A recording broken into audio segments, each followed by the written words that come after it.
नमस्कार दोस्तों। आज का हमारा पाठ है वासुदेव शरण अग्रवाल द्वारा लिखित राष्ट्र का स्वरूप। ये राष्ट्र का स्वरूप जो पाठ है इसको वासुदेव शरण अग्रवाल जी ने पृथ्वीपुत्र नामक निबंध के संग्रह से लिया है। और इसमें इन्होंने कहा है कि ये जो राष्ट्र का स्वरूप है ये 3 तत्वों से मिलकर बना है, जिसमें इन्होंने पृथ्वी को, जन को और संस्कृति को आधारभूत तरीके से परिभाषित किया है। और यही 3 जो हैं हमारे राष्ट्र के स्वरूप को निर्मित करते हैं, ऐसा इन्होंने इस पूरे पाठ में समझाने का प्रयत्न किया है। और इन्होंने ये भी कहा है कि पृथ्वी को माता के रूप में मानना है और स्वयं को पृथ्वी का पुत्र मानना है, और स्वयं के जो कर्तव्य होंगे और हमें अपने राष्ट्र के विकास के लिए जिन विधियों का प्रयोग करेंगे वही हमारी संस्कृति होगी। और इनके अनुसार जो अपने सहृदय से, सौहार्द से, प्रसन्नता से संस्कृति के आनंद पक्ष को स्वीकार करता है, वही राष्ट्र का जन और राष्ट्र के विकास में महत्वपूर्ण योगदान की भूमिका निभाता है, ऐसा वासुदेव शरण अग्रवाल जी कह रहे हैं। तो इनका जो पहला पैसेज है वो ये है कि भूमि पर बसने वाला जन और जन की संस्कृति, इन तीनों के सम्मिलन से राष्ट्र का स्वरूप बनता है। भूमि का निर्माण देवों ने किया है, वह अनंत काल से है। उसके भौतिक रूप, सौंदर्य और समृद्धि के प्रति सचेत होना हमारा आवश्यक कर्तव्य है। भूमि के पार्थिव स्वरूप के प्रति हम जितने अधिक जागृत होंगे उतनी ही हमारी राष्ट्रीयता बलवती हो सकेगी। तो यह पृथ्वी सच्चे अर्थों में समस्त राष्ट्रीय विचारधाराओं की जननी है। जो राष्ट्रीयता पृथ्वी के साथ नहीं जुड़ी वह निर्मूल होती है। राष्ट्रीयता की जड़ें पृथ्वी में जितनी गहरी होंगी उतना ही राष्ट्रीयता भावों का अंकुर पल्लवित होगा। इसलिए पृथ्वी के भौतिक स्वरूप की अद्योपांत जानकारी प्राप्त करना, उसकी सुंदरता, उपयोगिता और महिमा को पहचानना आवश्यक धर्म है। तो इन्होंने इन पंक्तियों में ये समझाया है कि भूमि अर्थात हमारी धरती जिस पर हम रहते हैं, भूमि पर बसने वाला जन मतलब इस पर जितने भी लोग निवास करते हैं ये, और इनकी जो संस्कृति है, यही तीनों मिल करके राष्ट्र का स्वरूप बनाते हैं। अर्थात राष्ट्र का निर्माण ही इन तीनों तत्वों से हुआ है। कौन कौन से? भूमि पर बसने वाले लोग और इनकी संस्कृति जो होती है। इन्होंने कहा कि भूमि का निर्माण देवों ने किया है। भूमि का निर्माण देवों ने किया है, यह अनंत काल से है, बहुत सालों से चली आ रही है। और इसके भौतिक स्वरूप, सौंदर्य और समृद्धि के प्रति सचेत होना हमारा आवश्यक कर्तव्य है। मतलब कि ये जो धरती है, ये जिस पर हम निवास करते हैं, मतलब ये जो राष्ट्र में इन्होंने 3 महत्वपूर्ण अंगों का चर्चा किया। एक भूमि है, तो ये कह रहे हैं कि ये जो भूमि है इसका जो भौतिक रूप है, इसका जो सौंदर्य है, इसकी जो समृद्धि है, इसके प्रति सचेत रहना, जागृत रहना, अर्थात इसके अंदर जो भी घटित हो रहा है, जो चीज़ें विद्यमान हैं, जो कुछ भी है, इसके प्रति अगर हम सचेत हैं, अगर इसके प्रति हम सचेत हैं तो सही मायने में हम क्या हैं? राष्ट्र के जन हैं, इस पर रहने वाले निवासी हैं। अर्थात संपूर्ण रूप से यही समझाना चाह रहे हैं कि हमें अपने राष्ट्र के प्रति, अपने भूमि के प्रति, सौंदर्य के प्रति, समृद्धि के प्रति हमेशा सचेत रहना होगा। पृथ्वी का जो मूल रूप है, इसके प्रति हम जितने ही जागृत रहेंगे, हमारे अंदर जो राष्ट्र की भावना है उतनी ही सशक्त, उतनी ही मजबूत होगी। मतलब इसका जो मूल रूप है, इसके अंदर क्या है, इसके अंदर कौन सी घटनाएं होती हैं, इसके अंदर कौन से तत्व विद्यमान हैं, इन सारी चीज़ों के प्रति जितने अधिक हम जागृत होंगे, उत्सुक होंगे, हमारे अंदर जो राष्ट्र की भावना है उतनी ही मजबूत हो जाएगी। तो यह पृथ्वी सच्चे अर्थों में समस्त राष्ट्रीय विचारधाराओं की जननी है। हम सचेत रहेंगे, इसके अंदर की घटनाएं जो भी हैं, जो भी तत्व हैं, जो कुछ भी मौजूद है, इसके प्रति हम सचेत रहेंगे तो ही हमारी राष्ट्रीयता मजबूत हो जाएगी और समस्त राष्ट्रीय विचारधाराओं की जननी है। अर्थात कि ये जो धरती है, ये हमारे अंदर जितनी भी राष्ट्रीय विचारधाराएं हैं, ये किसकी वजह से है? ये इसका जन्म कहाँ से होता है? इस पृथ्वी से होता है। जो राष्ट्रीयता पृथ्वी के साथ नहीं जुड़ी है वह निर्मूल होती है, निराधार होती है। अर्थात कि अगर हमारी विचारधारा हमारी पृथ्वी के प्रति नहीं है, अगर हमारी जो विचारधारा है अगर वह हमारी पृथ्वी से जुड़ी नहीं है ना, तो वह निर्मूल है, उसका कोई अर्थ नहीं है, निराधार है। तो राष्ट्रीयता की जड़ें पृथ्वी में जितनी गहरी होंगी, हम अपने विचारों को अपनी पृथ्वी के प्रति जितना ज़्यादा गहराई में ले जाएंगे, हम अपने राष्ट्र के प्रति उतना ही सजग और उतने ही सशक्त हो जाएंगे और हमारी भावनाएं उसके साथ में जुड़ जाएंगी, जो कि हमारे राष्ट्र के विकास में महत्वपूर्ण भूमिका निभाएंगी। इसलिए पृथ्वी के भौतिक स्वरूप की अद्योपांत जानकारी प्राप्त करना, उसकी सुंदरता, उपयोगिता और महिमा को पहचानना हमारा आवश्यक धर्म है। मतलब कि पृथ्वी की शुरू से लेकर के अंत तक की जितनी भी जानकारी है, जितनी भी सुंदरता है, उसकी उपयोगिता है, जो महिमा है, उसको पहचानना ही राष्ट्र के जन का महत्वपूर्ण धर्म होता है। अगली पंक्ति में इन्होंने कहा कि इस कर्तव्य की पूर्ति सैकड़ों हजारों प्रकार से होनी चाहिए। पृथ्वी से जिस वस्तु का संबंध है, चाहे वह छोटी हो बड़ी, उसका कुशल प्रश्न पूछने के लिए हमें कमर कसनी चाहिए। पृथ्वी का सांगोपांग अध्ययन जागरणशील राष्ट्र के लिए बहुत ही आनंदप्रद कर्तव्य माना जाता है। गांव और नगरों में सैकड़ों केंद्र से इस प्रकार के अध्ययन का सूत्रपात होना आवश्यक है। उदाहरण के लिए पृथ्वी की उपजाऊ शक्ति को बढ़ाने वाले मेघ, जो प्रतिवर्ष समय पर आकर अपने अमृत जल से इसे सींचते हैं, हमारे अध्ययन की परिधि के अंतर्गत आने चाहिए। उन मेघ जलों से परिवर्धित प्रत्येक तृणलता और वनस्पति का सूक्ष्म परिचय प्राप्त करना ही हमारा कर्तव्य है।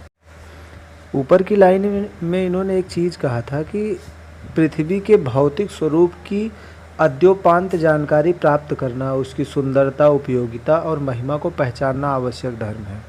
शुरू से लेकर के अंत तक की जो भी जानकारियां हैं पृथ्वी की, उसकी सुंदरता हो और उपयोगिता है, महिमा है, जो कुछ भी है, ये हमारा आवश्यक धर्म है।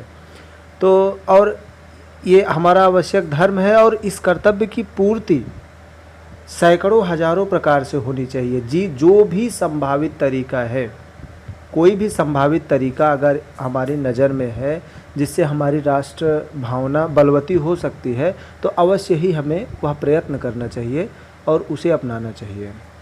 अब पृथ्वी से जिस वस्तु का संबंध है, जैसे कि वो छोटी हो बड़ी हो कैसे भी हो, अगर हमारे राष्ट्र से जुड़ी है तो अवश्य ही उसे हमें अपने प्रश्नों में लानी चाहिए और हमें मजबूती के साथ उसे सशक्त करने में, उसका निदान खोजने में ध्यान देना चाहिए। पृथ्वी का सांगोपांग अध्ययन जागरणशील राष्ट्र के लिए बहुत ही आनंदप्रद कर्तव्य माना जाता है। पृथ्वी का शुरू से लेकर के अंत तक के जो भी अध्ययन है उसे करना चाहिए, जो कि हमारे जागरणशील राष्ट्र के लिए, मतलब एक जागृत, विकसित और सामंजस्यशील राष्ट्र के लिए बहुत ही आनंदप्रद कर्तव्य है। फिर कहते हैं कि गाँव में, नगरों में सैकड़ों केंद्र से इस प्रकार के अध्ययन का सूत्रपात होना चाहिए। मतलब हमें गांव और नगर में कई सारे अध्ययन के केंद्र बनाने चाहिए और उन अध्ययन के केंद्र में जितनी भी जानकारी हो राष्ट्र से रिलेटेड, उसको हमें उसका अध्ययन उस केंद्र से करना चाहिए। अब उदाहरण के लिए पृथ्वी की उपजाऊ शक्ति को बढ़ाने वाले मेघ, जो कि प्रतिवर्ष समय पर आकर अपने अमृत जल से इसे सींचते हैं, हमारे अध्ययन के परिधि के अंतर्गत आने चाहिए। तो हमें अपने अध्ययन का दायरा किसको बनाना चाहिए? गांव और नगर को। यहाँ पर हमें सैकड़ों केंद्र बनाने चाहिए और जहाँ पर हम छोटी छोटी जानकारियों का अध्ययन करें और पृथ्वी के संबंध में जो भी छोटी बड़ी बातें हैं उनका अध्ययन हम उन केंद्रों से करें तो हमारी राष्ट्रीयता बलवती हो जाएगी। और फिर कहते हैं कि इन केंद्रों से हमें पृथ्वी की उपजाऊ शक्ति को बढ़ाने वाले जो मेघ यानी बादल जो धरती को प्रतिवर्ष आ करके अपने जल से सींचते हैं और उन अमृत जलों से तृणलताएं मतलब धरती पर उत्पन्न होने वाले छोटे छोटे पौधे, छोटे छोटे घास जो भी हैं, वनस्पतियां हैं, इनका क्या होता है? परिवर्धन होता है, इनमें वृद्धि आती है, इनका विकास होता है।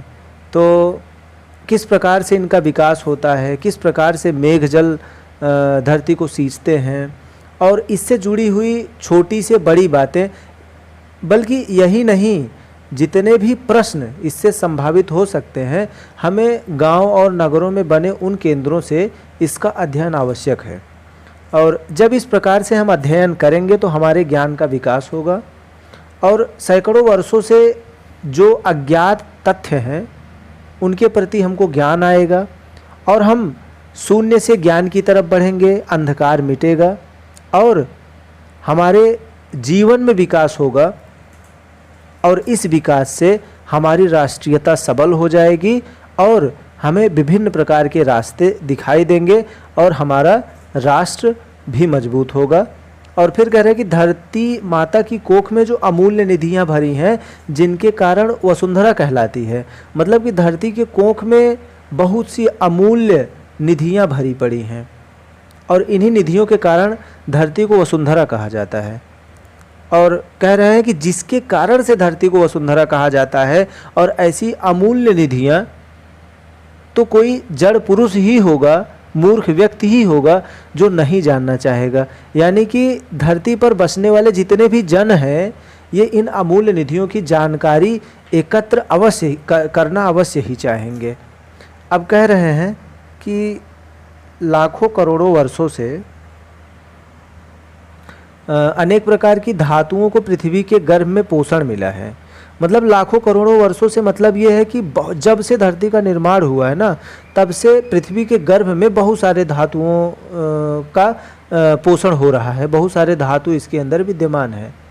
अब यही देख लो कि दिन रात बहने वाली नदियों ने पहाड़ों को पीस पीस करके, दिन रात जो नदियाँ बहती रहती हैं ये पहाड़ों को क्या करती हैं? काटती हैं और काट काट करके अलग अलग प्रकार की मिट्टियों को एकत्र करती हैं और एकत्र करके लाती हैं और पृथ्वी के जहाँ से काट के लाती हैं उसके दूसरी जगह पर ले जा कर के उस मिट्टी से भूमि का निर्माण करती हैं, जिससे क्या होता है कि जो हमारी पृथ्वी है ये अत्यधिक सुसज्जित हो जाती है, सुंदर दिखने लगती है।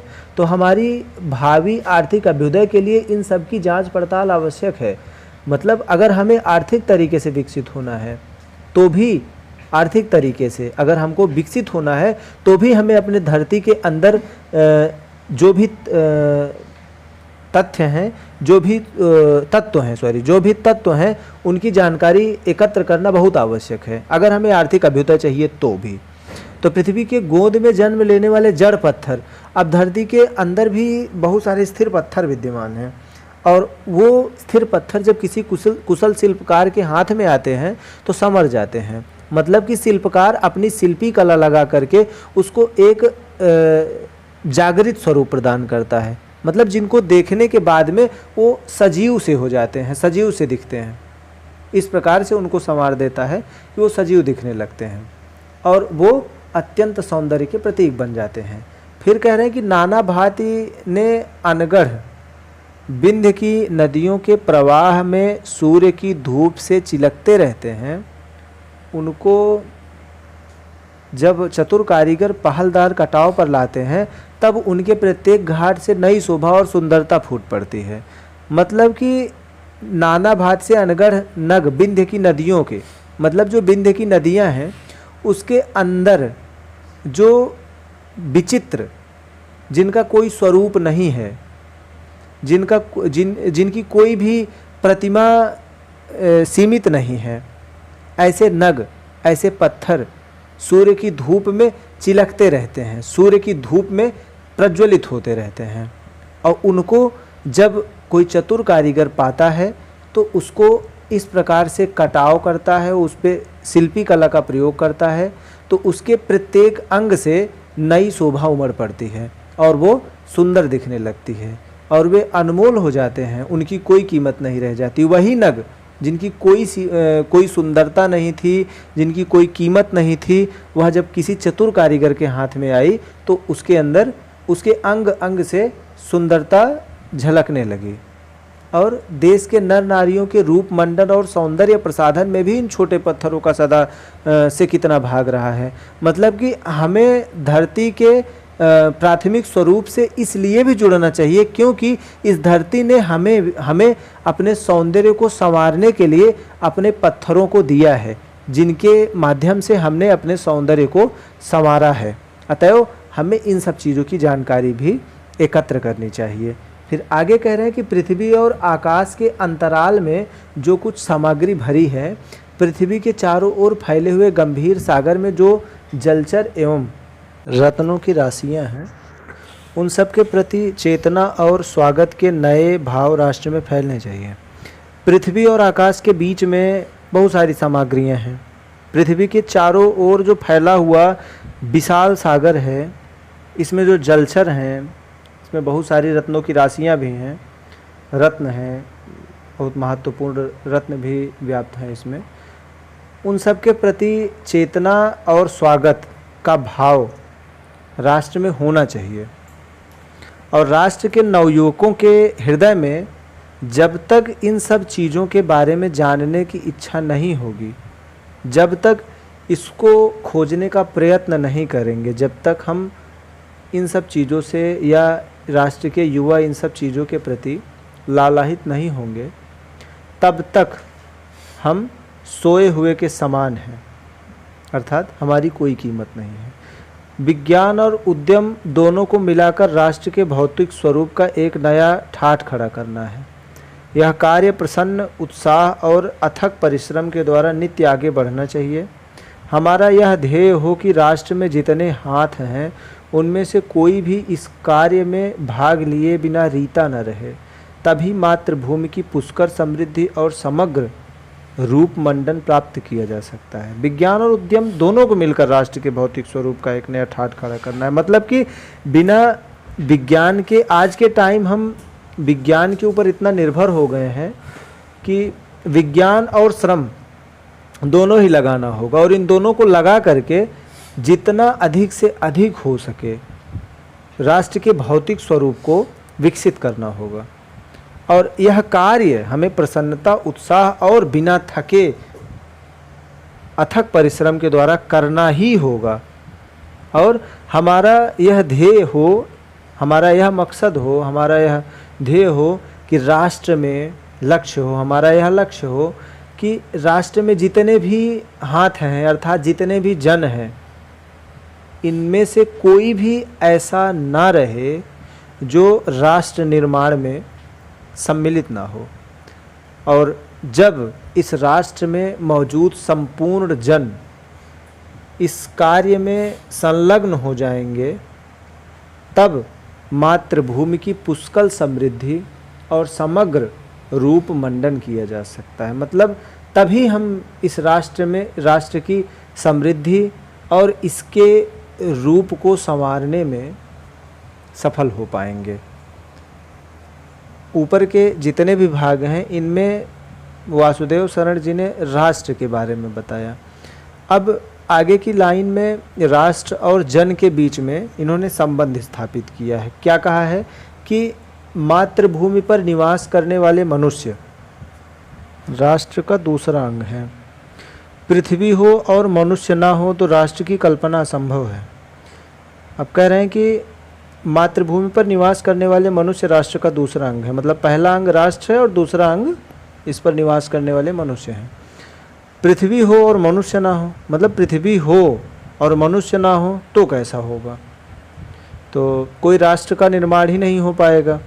इस प्रकार से राष्ट्र का निर्माण तो छोड़ो, कल्पना भी असंभव है। तो पृथ्वी और जन दोनों के सम्मिलित से ही राष्ट्र का स्वरूप संपादित होता है। मतलब पृथ्वी और जन जब दोनों मिलते हैं तब ही जाकर के राष्ट्र का स्वरूप निर्मित हो पाता है। जन के कारण ही पृथ्वी मातृभूमि की संज्ञा प्राप्त करती है।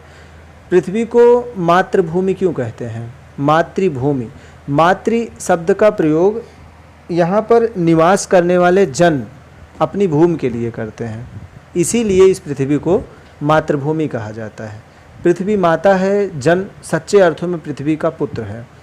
तो पृथ्वी माता है मतलब कि इस पर निवास करने वाले जन के लिए माता ही, माता कौन है? पृथ्वी है इसकी, और इस पर निवास करने वाला जन जो है इसका पुत्र है। अर्थात वासुदेव शरण जी राष्ट्र और जन यानी पृथ्वी और जन को एक दूसरे से संबंधित इस प्रकार से करते हैं, कहते हैं कि पृथ्वी माता है और इस पर निवास करने वाले जन इसके पुत्र हैं। आगे लिखते हैं कि माता भूमि है, पुत्रो अहम पृथिव्याः, भूमि माता है और मैं उसका पुत्र हूँ। ये भावना हर जन के अंदर होना चाहिए। जन के हृदय में इस सूत्र का अनुभव ही राष्ट्रीयता की कुंजी है। जब इस पर निवास करने वाला जन यह अनुभव कर लेता है कि भूमि माता है और मैं इसका पुत्र हूँ, तो इस प्रकार से राष्ट्र निर्माण के अंकुर मनुष्य के मन में उत्पन्न हो जाते हैं, फूटने लगते हैं। यह भाव जब सशक्त रूप से जागता है तब राष्ट्र निर्माण के स्वर वायुमंडल में भरने लगते हैं। यह भाव मजबूती से जब मनुष्य के अंदर समाहित हो जाते हैं तब समझना चाहिए कि राष्ट्र के निर्माण में अब विलंब नहीं है, यानी अब राष्ट्र का निर्माण अवश्य रूप से हो जाएगा, राष्ट्र हमारा मजबूत हो जाएगा। इस भाव के द्वारा ही मनुष्य पृथ्वी के साथ सच्चे संबंध को प्राप्त करते हैं। मतलब अगर यह भावना है कि भूमि माता है और मैं पुत्र हूँ, तब समझना चाहिए कि राष्ट्र का जन से और जन का राष्ट्र से सही संबंध स्थापित हो गया है, और यह मनुष्य इसके अंदर मौजूद समस्त तत्व और जो कुछ भी है उसको जानने के लिए सही मायने में तैयार हो चुका है। जहाँ यह भाव नहीं है वहाँ जन और भूमि का संबंध अचेतन तथा जड़ बना रहता है। मतलब कि जब तक हमारे मन में यह भाव नहीं आता, कौन सा? माता और पुत्र वाला भाव, जब तक नहीं आता है तो हम अचेतन, मतलब जिसके अंदर कोई चेतना न हो, और जड़ यानी वृक्ष जिस प्रकार से जड़ एक जगह पे स्थिर है, उसी प्रकार से हम भी एक जगह पर स्थिर से हैं जब तक हमारे मन में यह भावना नहीं आती है। क्योंकि जब तक हमारे मन में पृथ्वी के प्रति पृथ्वी को अपना मात्र मानने को तैयार नहीं होंगे, तब तक हम इसके विकास में भाग लेने के लिए तत्पर भी नहीं होंगे। तो जिस समय भी जन का हृदय भूमि के साथ माता और पुत्र के संबंध को पहचानता है, उसी क्षण आनंद और श्रद्धा से भरा हुआ उसका प्रणाम भाव मातृभूमि के लिए इस प्रकार प्रकट होता है कि नमो मात्रे पृथिव्यै, नमो मात्रे पृथिव्यै। मतलब जब भी जीवन के किसी भी क्षण में जब भी मनुष्य को यह अनुभूति हो जाती है कि मैं उसका पुत्र हूँ और वह मेरी माता है, तो उसी क्षण आनंद से भरे हुए उसके हृदय में यह भाव उत्पन्न हो जाता है। कौन सा? कि नमो मात्रे पृथिव्यै, नमो मात्रे पृथिव्यै। माता पृथ्वी को प्रणाम है, माता पृथ्वी को प्रणाम है। यह प्रणाम भाव ही भूमि और जन का दृढ़ बंधन है। जब मनुष्य के अंदर यह प्रणाम भाव उत्पन्न हो जाता है तो समझ लो कि अब उसका पृथ्वी के साथ अटूट संबंध स्थापित हो चुका है। इस दृढ़ वृत्ति का राष्ट्र का भवन तैयार किया जा सकता है। जब मनुष्य के अंदर पृथ्वी को प्रणाम करने की भावना, पृथ्वी को माता मानने की भावना तैयार हो जाती है, तो समझ लो कि अब इस प्रणाम भावना की दृढ़ दीवार पर ही सशक्त राष्ट्र का निर्माण होगा।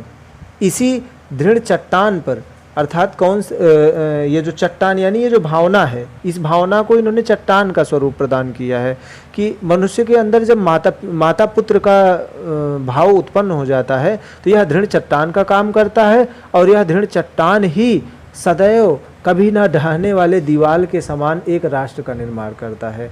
इसी मर्यादा को मानकर राष्ट्र के प्रति मनुष्यों के कर्तव्य और अधिकारों का उदय होता है।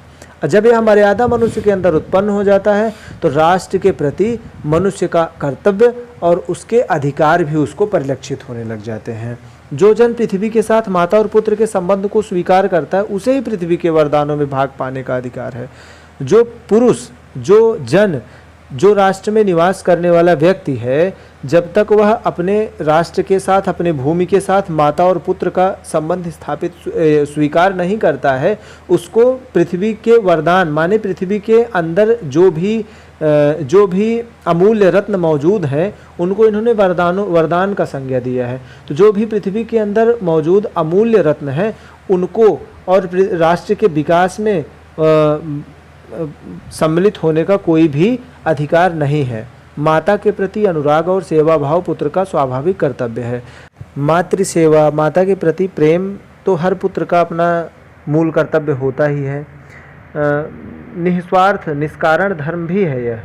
तो स्वार्थ के लिए पुत्र का माता के प्रति प्रेम पुत्र के अधःपतन को सूचित करता है। मतलब कि जब कोई भी पुत्र अपनी माता की सेवा स्वयं के स्वार्थ सिद्धि के लिए करता है तो यह समझ लो कि यह उसका स्वयं का संपूर्ण पतन है।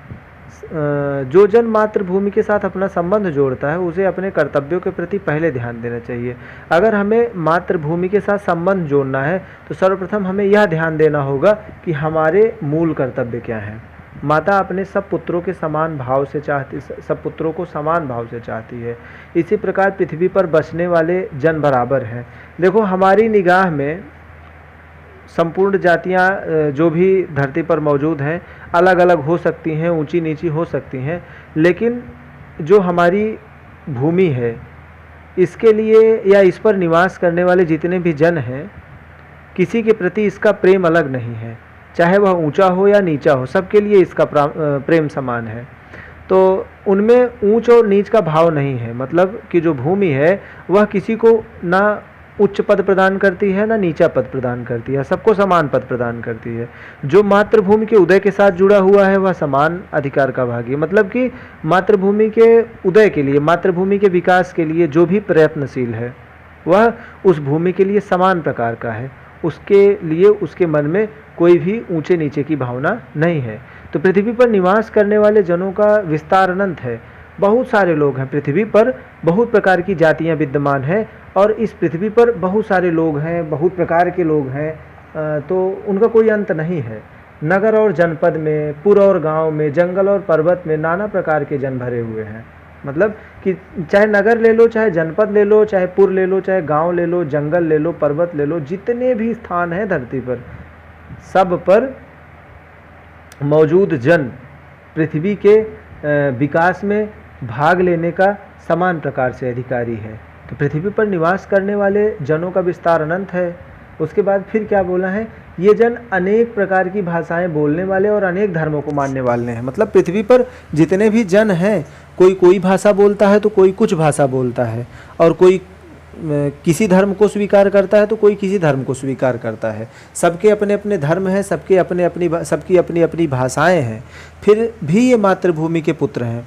मतलब मातृभूमि, जिस प्रकार से किसी भी माता के पुत्र, जितने भी पुत्र हैं, सबके प्रति उसकी समान ममता होती है, उसी प्रकार से पृथ्वी का भी यहाँ पर न वह संस्कृति के प्रति भेदभाव करती है, न वह जाति के प्रति भेदभाव करती है, न भाषा के प्रति भेदभाव करती है। सभी को वह अपने समान अपने पुत्र का समान दर्जा प्रदान करती है। तो इस कारण उसका सौहार्द भाव अखंड है। मतलब कि उसके भूमि का उस पर बसने वाले जन के प्रति किसी भी प्रकार का जो भाव है, सौहार्द है, बिल्कुल अलग नहीं है, बिल्कुल अखंड है।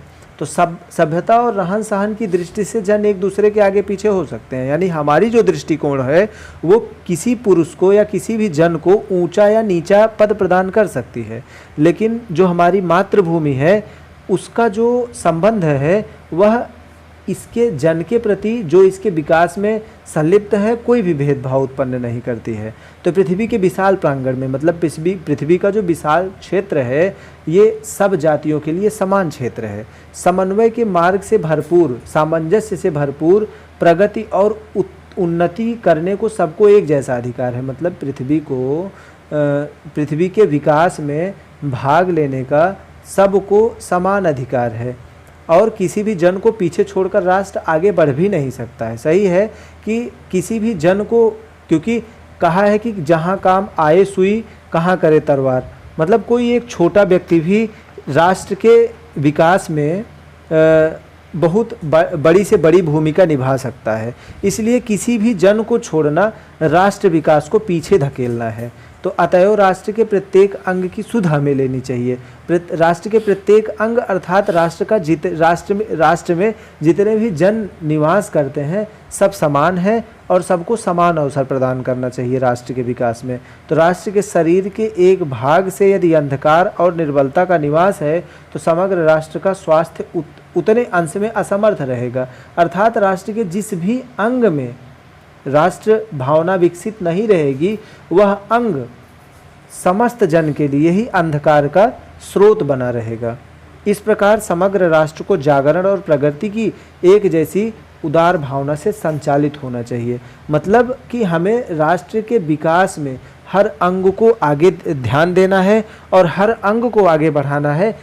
जब इस राष्ट्र के संपूर्ण भाव से अंधकार और निर्बलता दूर होगी तभी हमारे अंदर जो है हमारे राष्ट्र में विकास होगा और समग्र राष्ट्र में जागरण और प्रगति की उदार भावना संचालित भी होनी चाहिए। जन का प्रवाह अनंत होता है। सहस्त्र वर्षों से भूमि के साथ राष्ट्रीय जन ने तादात्म्य प्राप्त किया है। जब तक सूर्य की रश्मियाँ नित्यकाल भुवन को अमृत से भर देती हैं तब तक राष्ट्रीय जन का जीवन भी अमर है। मतलब कि जन का प्रवाह अनंत है। मतलब कि इस धरती पर निवास करने वाले जन को या पृथ्वी का जो काल है इसको एक नदी से तुलना किया है इन्होंने कहा है कि विभिन्न प्रकार के जन इस धरती पर मौजूद हैं और हजारों वर्षों से ये जन जो हैं राष्ट्र में निवास करने वाले जो जन हैं ये भूमि के साथ अपना एक संबंध स्थापित किए हैं। जब तक सूर्य की रश्मियाँ मतलब जब तक सूर्य का प्रकाश सुबह सुबह प्रतिदिन धरती को अमृत से भर देगा तब तक इस राष्ट्र में जन रहेंगे और इनका जीवन अमर रहेगा। यानी कि सीधी सी बात ये है कि कह रहे हैं कि जब तक राष्ट्र है तब तक जन रहेंगे, क्योंकि राष्ट्र के बिना जन का कोई अस्तित्व नहीं है या जन के बिना राष्ट्र का कोई अस्तित्व नहीं है। अतः जब तक सूर्य सुबह सुबह अपने प्रकाश को इस भूमि पर बिखेरता रहेगा तब तक इस राष्ट्र में जन निवसित रहेंगे। इतिहास के अनेक उतार चढ़ाव पर पार करने के बाद भी राष्ट्र निवासी जन नई उठती लहरों से आगे बढ़ने के लिए अजर अमर हैं। मतलब इतिहास में बहुत सारे उतार चढ़ाव यानी कि उन्नति और अवनति का समय देखा है। इतिहास काल में यह राष्ट्र उतार चढ़ाव यानी कि बहुत सारे उन्नति और बहुत सारी अवनति देखा है। तो उसके बाद भी राष्ट्र निवासी जन नई उठती लहरों से आगे बढ़ने के लिए अजर अमर है। मतलब कि जब उन्नति आई तब भी, जब अवनति आई तब भी राष्ट्र के लोग जितने भी थे यह राष्ट्र के विकास में हमेशा ही अपनी महत्वपूर्ण भूमिका निभाते आए हैं। जन का संततवादी जीवन नदी के प्रवाह की तरह है। मतलब कि ये जो जन है ये नदी के प्रवाह के समान है जिससे कर्म और श्रम के द्वारा उत्थान के अनेक घाटों का निर्माण करना होता है। मतलब कि जो जन का जीवन है वो उस नदी के समान होता है, उस नदी के समान होता है जो सतत बहती रहती है और उस सतत बहने वाली नदी जिस प्रकार से कर्म और श्रम के द्वारा अनेक घाटों का निर्माण करती है उसी प्रकार मनुष्य को भी संततवाही नदी के समान अनेक घाटों को बनाने में अथक प्रयत्न करना चाहिए। अब वासुदेव शरण अग्रवाल जी तीसरे अंग की चर्चा करते हैं। कहते हैं कि राष्ट्र का तीसरा अंग जन की संस्कृति है। मनुष्य ने युगों युगों से जिस सभ्यता का निर्माण किया है वही उसके जीवन की श्वास प्रश्वास है। बिना संस्कृति के जन की कल्पना कबंध मात्र है। अब राष्ट्र का तीसरा अंग जन की संस्कृति है, मतलब कि जो राष्ट्र का तीसरा अंग है वो उसकी संस्कृति ही है। मनुष्य ने युगों युगों से जिस सभ्यता का निर्माण किया है वही उसके जीवन की श्वास प्रश्वास है। मतलब उसके बाद कहते हैं कि बिना संस्कृति के जन की कल्पना कबंध मात्र है। मान लो कोई भी ढांचा बना दिया जाए, कोई भी ढांचा बना दिया जाए, उसका सिर ना लगाया जाए, उसमें मस्तिष्क ना हो, तो क्या है वो मात्र एक मूर्ति है, मात्र एक कल्पना है। तो संस्कृति भी इसी प्रकार से भूमिका निभाती है। राष्ट्र और जन ये दो अंग तो हैं, लेकिन ये ढांचा है सिर्फ।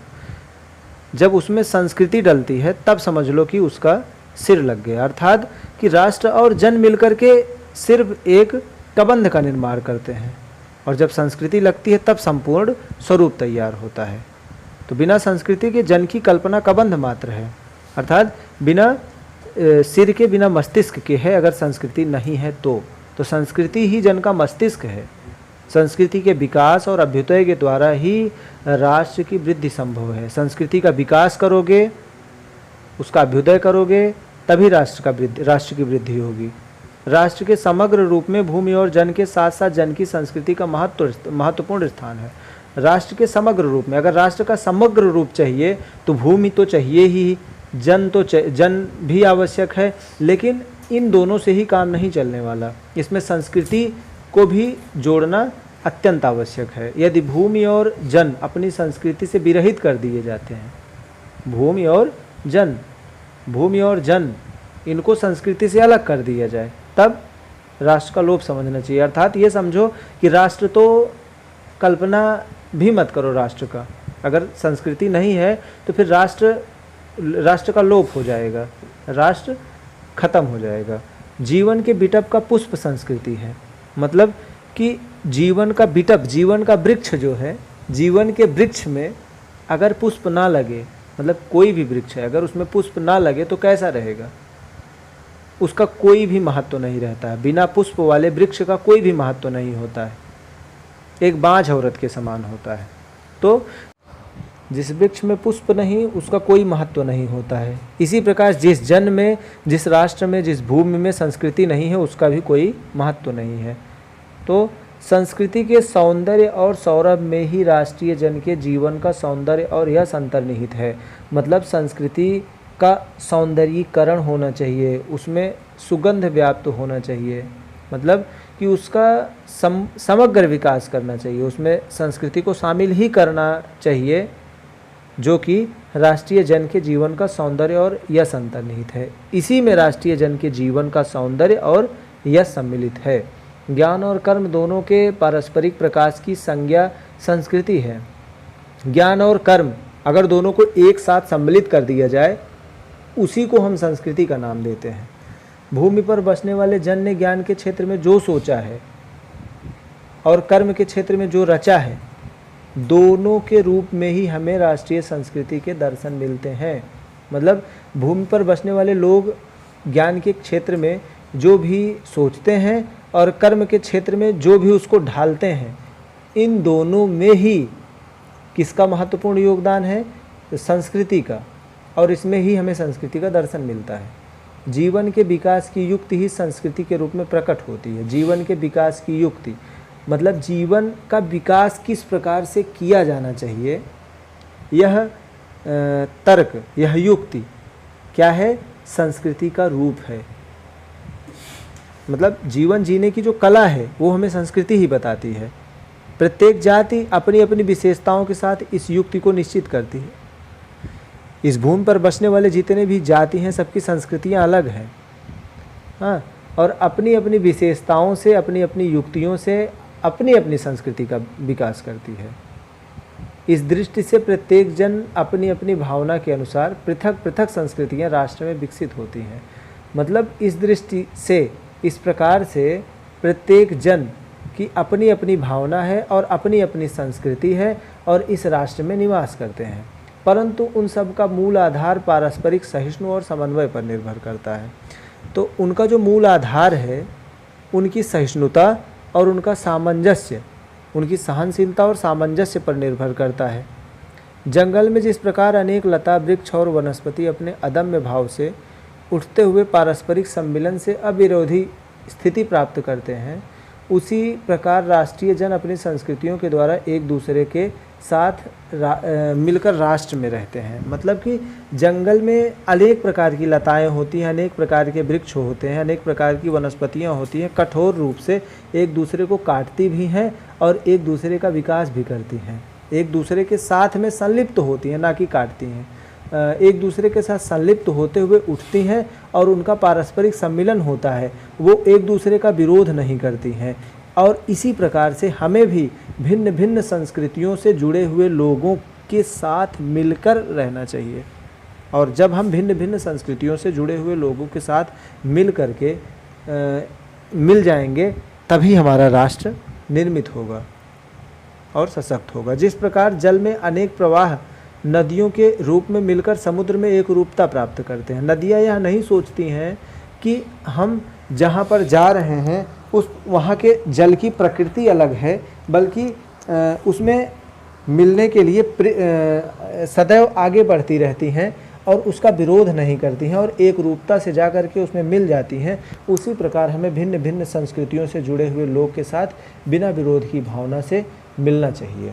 उसी प्रकार राष्ट्रीय जीवन में अनेक विधियाँ राष्ट्रीय संस्कृति के समन्वय प्राप्त करती हैं। समन्वय युक्त जीवन ही राष्ट्र का सुखदायी रूप है। सामंजस्यपूर्ण जीवन अगर है तो राष्ट्र सुखदायी है। साहित्य, कला, नृत्य, गीत, आमोद प्रमोद अनेक रूपों में राष्ट्रीय जन अपने अपने मानसिक भावों को प्रकट करते हैं। साहित्य में, कला में, नृत्य में, गीत में, आमोद प्रमोद अनेक रूपों में राष्ट्रीय जन, मतलब ये भिन्न भिन्न रूप हैं और इन रूपों में मनुष्य अपने अपने मानसिक भावों को प्रकट करते हैं। आत्मा को जो विश्वव्यापी आनंद भाव है वह इन विविध रूपों में साकार होता है। आत्मा का जो विश्वव्यापी आनंद है वह इन्हीं रूपों में साकार होता है। यद्यपि बाह्य रूप से दृष्टि के संस्कृति के ये बाहरी लक्षण अनेक दिखाई पड़ते हैं, आंतरिक रूप से अगर देखा जाए तो यह एक ही है। भले ही हम इन्हें बाह्य रूप में इसके अलग अलग लक्षण देखते हैं, लेकिन आंतरिक आनंद की दृष्टि से उनमें एक सूत्रता होती है। अगर हम आंतरिक आनंद की दृष्टि से देखें तो ये सारी की सारी कलाएं सिर्फ और सिर्फ अपने मानसिक भावों को प्रकट करने के लिए हैं और एक सूत्र में बंधी हुई हैं। जो व्यक्ति प्रसन्नता से अपने संस्कृति के आनंद पक्ष को स्वीकार करता है हमेशा आनंदित रहता है। इस प्रकार की उदार भावना ही विविध जनों के बने हुए राष्ट्र के लिए स्वास्थ्यकर है और इस प्रकार की उदार भावना भिन्न भिन्न जनों के अंदर होनी चाहिए और यही जन के लिए भी और राष्ट्र के लिए भी, दोनों के लिए स्वास्थ्यकर होगा। गांवों और जंगलों में स्वच्छंद जन्म लेने वाले लोकगीतों में, तारों के नीचे विकसित लोक कथाओं में संस्कृति का अमित भंडार भरा हुआ है, जहां से आनंद की भरपूर मात्रा प्राप्त होती है। राष्ट्रीय संस्कृति के परिचय काल में उन सब का स्वागत करने की आवश्यकता है। गांव में और जंगल में स्वच्छंद जन्म लेने वाले जो लोकगीत हैं और तारों के नीचे जो लोक कथाएँ विकसित होती हैं, इनमें संस्कृति का संपूर्ण भंडार भरा पड़ा है, जहाँ से आनंद की भरपूर मात्रा प्राप्त हो सकती है। अगर हम इन लोक कथाओं का, इन लोकगीतों को आत्मार्पित करें तो हमें संपूर्ण आनंद की प्राप्ति होगी और राष्ट्रीय संस्कृति के परिचय काल में उन सब का स्वागत करने की आवश्यकता है। पूर्वजों ने चरित्र और धर्म, विज्ञान, साहित्य, कला और संस्कृति के क्षेत्र में जो कुछ भी पराक्रम किया है, उस सारे विस्तार को हम गौरव के साथ धारण करते हैं और उससे तेज को अपने भावी जीवन में साक्षात देखना चाहते हैं। यही राष्ट्र संवर्धन का स्वाभाविक प्रकार है। जहाँ अतीत वर्तमान के लिए भार रूप नहीं है, जहाँ भूत वर्तमान को जकड़ नहीं रखता है, वरन अपने वरदान से पुष्ट करके उसे आगे बढ़ना चाहता है, उस राष्ट्र का हम स्वागत करते हैं। मतलब हमारे पूर्वजों ने चरित्र में, धर्म, विज्ञान, साहित्य, कला और संस्कृति के क्षेत्र में जो भी उन्नति की है उस पर हमें गर्व करना चाहिए और उससे राष्ट्र की विभूति के रूप में स्वीकार करना चाहिए। उसकी प्राचीनता के प्रति गौरव की भावना से हमारे मन में भावी प्रगति हेतु प्रबल आकांक्षा का उदय होना चाहिए।